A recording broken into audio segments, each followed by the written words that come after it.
Bonsoir à tous et merci d'être des nôtres sur BB24. Bienvenue dans le 19h45. Voici les titres de cette session d'information. La phase écrite du brevet d'études du premier cycle BEPC 2020 a pris fin ce mercredi. C'est l'épreuve de mathématiques qui a mis un thème à la composition ayant duré 3 jours. Le reportage à suivre. On parlera également environnement dans cette édition, précisément du phénomène de dragage de sable qui aujourd'hui entraîne de nombreux dégâts sur l'environnement dans nos communes.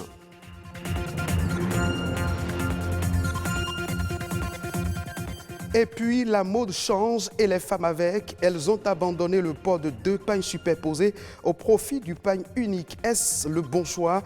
Élément de réponse dans ce journal.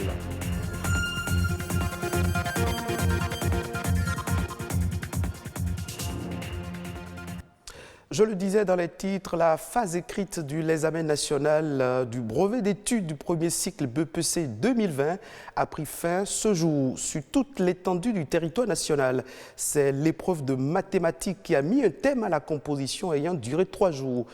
Une équipe de notre rédaction a fait le constat. Voici le reportage. Je me sens maintenant libéré. Libéré après 3 jours d'intense composition avec comme objectif décrocher son diplôme de brevet d'études du premier cycle. À la fin des épreuves écrites, la tension a baissé d'un cran et la joie se lit sur les visages. J'étais stressé. Comme on nous mettait la pression, péter les cache-nez, respecter la distanciation, ça te stresse quoi. C'était au début que j'avais peur. C'était le stress qui me faisait peur, mais je n'ai plus peur. Après le stress, l'atmosphère est plus détendue. De l'avis général des candidats, l'examen s'est achevé sur une note de satisfaction. Les épreuves ne sont pas si difficiles qu'on peut... Quand tu prends le but, tu ne réfléchis pas trop avant de mettre la réponse. Je suis contente, j'ai bien travaillé. La confiance en moi, je suis contente. C'est pour la première fois que je vais au BPC et j'espère l'avoir d'un coup comme ça. Je ne veux plus revenir. Et pour leur témoigner affection et soutien, les parents étaient présents, satisfaits du déroulement des examens et aussi d'avoir vu une année scolaire aller à son terme sans anicroche. Ça fait vraiment plaisir, surtout nous les mamans, de venir soutenir nos enfants. En ce moment-là, la période que nous traversons, il y a ça aussi. Mais quand l'enfant va au cours et le jour des examens, s'il n'y a pas les parents pour les encadrer, les encourager à bien travailler, ça c'est donner l'amour, l'affection à l'enfant. Et là, ça va permettre de ne pas être stressé. Je suis là depuis le lundi, c'est le début de la composition. Nous sommes dans une période très sensible lorsqu'il s'agit de la composition. Et quand l'enfant tourne de dos derrière, il te voit derrière, bon, il se sent à l'aise qu'il y a un parent qui est derrière lui au moins qui le soutient. Et il va faire mieux. C'est donc le clap de fin du BEPC session de juillet 2020. Les regards sont désormais tournés vers les résultats prévus pour être proclamés le 2 août prochain. De l'éducation, venons-en maintenant à l'environnement pour parler du dragage de sable. Le dragage constitue aujourd'hui l'un des procédés utilisés pour l'extraction du sable pour les travaux de construction ou pour faciliter la fluidité du transport fluvial. Mais c'est une technique qui cause assez de dommages à l'environnement. Flavien Idia Dovonou, environnementaliste, nous éclaire au micro de François Zissou et Arthur Wando. Le dragage, c'est une opération qui consiste à extraire le sable, des matériaux ou des sédiments d'un cours d'eau ou bien d'un plan d'eau. On peut procéder au dragage d'un plan d'eau lorsque le plan d'eau est comblé, lorsque le plan d'eau a beaucoup de sédiments, lorsque le plan d'eau commence par déborder. Vous savez, aujourd'hui, en plus de l'eau, qui est une ressource très utilisée, la seconde ressource naturelle qu'on utilise beaucoup, c'est le sable. Sa consommation est d'environ 15 milliards de tonnes par an. Donc, il s'agit d'un bien indispensable pour la construction. Le dragage de sable, lorsqu'il n'est pas bien fait, peut contribuer au déséquilibre de l'écosystème aquatique. Vous savez, dans un lac, par exemple, il y a des poissons. et des endroits où on fait beaucoup de dragage. Quand je prends le cas du lac Nokwe, au niveau de Bonou, au niveau de Adjoum, au niveau de Soava, il y a des gens qui font beaucoup de dragage, n'est-ce pas? Dans ces endroits-là, vous n'allez pas avoir des poissons parce que l'endroit est tout le temps en mouvement, l'eau est tout le temps agitée, les poissons fuient ces endroits. Le dragage, lorsque il n'est pas fait dans de bonnes conditions, amène à un approfondissement du cours d'eau ou du plan d'eau. C'est-à-dire que les gens draguent jusqu'à aller à des profondeurs très élevées, ce qui fait que par endroits, vous allez tomber dans des trous au niveau de l'eau, parce que c'est trop profond. Cela peut provoquer des accidents lors de la navigation sur l'eau.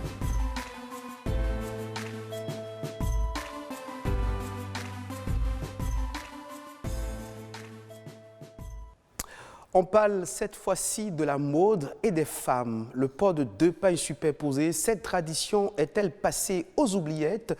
La question reste posée parce que autrefois, c'est un signe distinctif de la femme mariée ou fiancée. Mais force est de constater que le port de 2 pailles superposées disparaît aujourd'hui au profit du pagne unique. Est-ce là une valeur culturelle qui se meurt? La réponse dans ce reportage. Elle reste et demeure encore dans les habitudes de certaines femmes au Bénin. Le port de 2 pagnes superposées, une pratique par le passé, porteuse de messages. Je me comporte tel que ma belle famille me l'a enseigné dès que j'ai rejoint mon mari. Une femme mariée, avant de sortir, doit nouer 2 pagnes à la hanche, l'un sur l'autre. Donc quand elle sort, cela permet déjà aux gens de savoir qu'elle est une femme mariée et elle ne sera plus dérangée.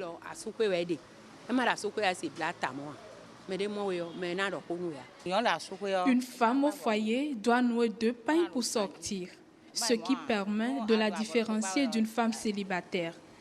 Quand elle se met en un seul pagne dehors, les hommes vont toujours penser qu'elle est un cœur à prendre, ce qui n'est pas toujours bien. Ces sexagénaires ont pris le pli depuis leur jeune âge, mais aujourd'hui, ce style a déserté les habitudes avec la jeune génération, incline à une modernité galopante. Je m'étonne même du fait qu'aujourd'hui, les jeunes dames mariées viennent au marché pour acheter 3 mètres de tissu. Alors qu'avant, nos parents prenaient la pièce. Là, la femme coud 6, le papa coud et le reste est donné aux enfants. C'est une identité culturelle qui est menacée, remarquent certaines personnes convaincues de l'opportunité du port de pagne africain en double.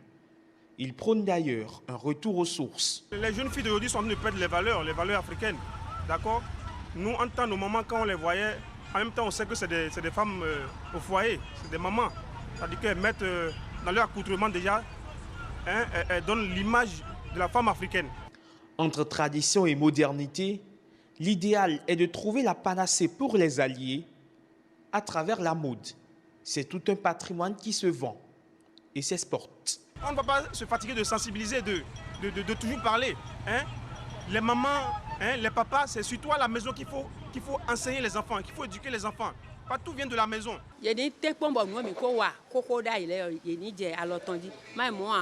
On doit tout faire pour revenir aux anciennes habitudes que nous ont laissées nos grands-parents.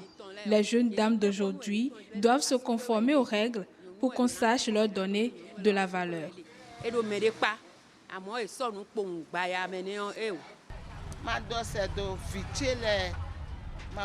Je dirais à mes enfants, mes sœurs, mes mamans, que nous devions prendre soin de ce précieux cadeau que Dieu nous a donné. La femme est sacrée. Lorsque nous laissons tout en vrac comme ça, demain il sera difficile de se trouver un bon mari.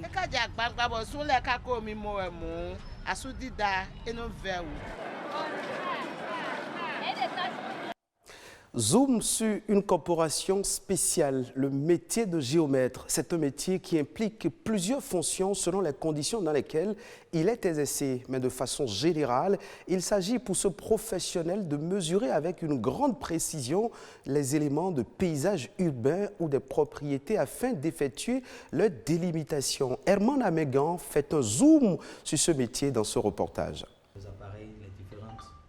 Une séance de briefing avant l'embarquement pour le terrain. De données topographiques que nous pouvons avoir aussi, bien sûr. Les consignes sont claires, pas question de passer outre. Direction, le chantier. Le matériel déployé, place au travail, sous la supervision de l'expert géomètre. Vu par un profane, ces appareils suscitent curiosité. Essayons de percer le mystère. Donc ici, comme j'ai dit, c'est un appareil, un niveau qui est chargé de nous décrire le relief. Ici, nous avons un théodolite électronique. Électronique parce que lui, il est chargé juste de nous donner les angles de façon électronique. Les distances, nous les mesurons. Ici, nous avons un GPS bifréquence. Et cet appareil nous aide beaucoup plus facilement à aller vite sur nos travaux et nous aide beaucoup plus facilement à ne pas trop nous fatiguer quand nous devons faire une grande superficie, par exemple. Pour en arriver à déployer ces matériels en toute légitimité et réclamer le titre de géomètre, le chemin est long, très long quand on vise l'expertise. En tout, on peut dire 10 à 11 ans après le bac. Quand vous avez un bac de nos séries scientifiques, c'est ça qui est recommandé, ou bien la C ou bien la D, vous intégrez maintenant une école de topographie. Et avec votre bac, vous faites 2 années pour avoir ce que nous appelons le BTS, le brevet de technicien supérieur. Normalement, il est recommandé 3 années en plus du BTS pour sortir ingénieur géomètre. Et vous vous présentez à l'ordre des géomètres de votre pays. Et c'est l'ordre des géomètres qui vous met en stage d'expertise. Vous êtes astreint à faire 2 années d'expertise judiciaire dans un cabinet de géomètres experts déjà installé. Donc vous faites ces 2 années-là. Quand vous finissez ces 2 années, on vous inscrit au tableau de l'ordre. L'ordre donc écrit au ministère là-bas et le ministre vous donne l'agrément pour que vous exercez votre profession en votre propre nom.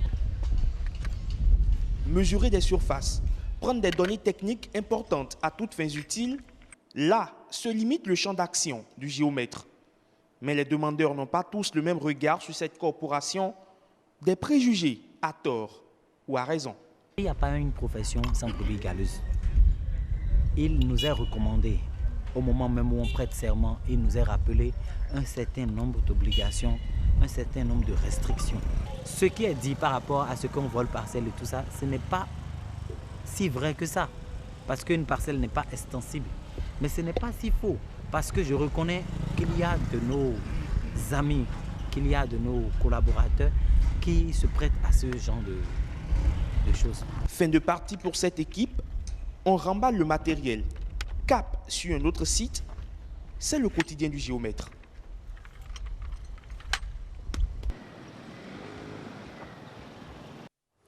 Autre actualité dans cette session d'information, Ulvaeus Balogun nous propose la compilation de quelques faits marquants de l'actualité nationale. C'est la nation en bref et en images.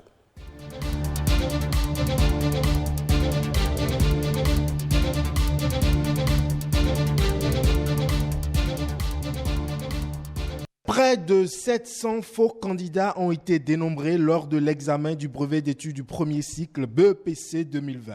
Des fausses candidatures épinglées grâce à la plateforme EducMaster mise en place par le gouvernement. Il s'agit en réalité des élèves qui n'avaient pas le niveau pour être en classe d'examen ou dont les bulletins avaient été falsifiés.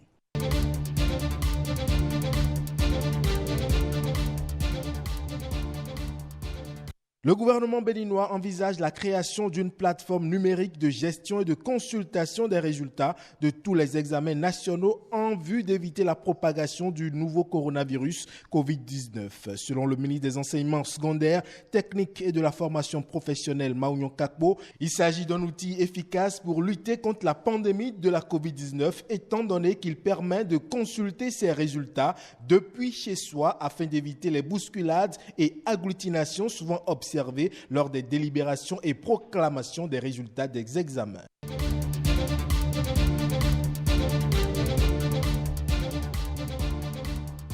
La situation devient de plus en plus préoccupante dans l'Actakora parlant des récents cas de contamination à la Covid-19. Selon le directeur départemental de la santé, Jacob Namboni, du 5 au 13 juillet, 350 cas suspects ont été dépistés, ce qui a permis de révéler les 22 cas confirmés à la Covid-19 dans le département. Parmi ces 22 cas, 4 ont présenté des signes de complications et ont été évacués à Parakou et la plupart des autres cas sont des cas contacts.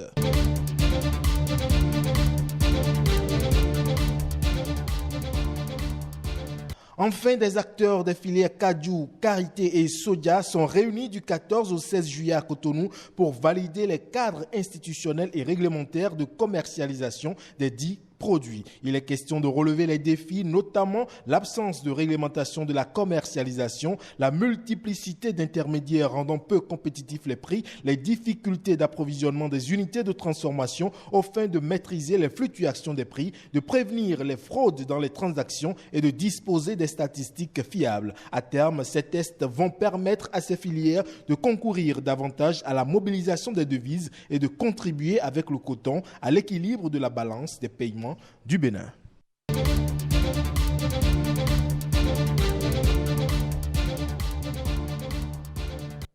Hors de nos frontières, la Banque mondiale vient de publier un guide de mobilisation des financements climatiques au profit des pays émergents.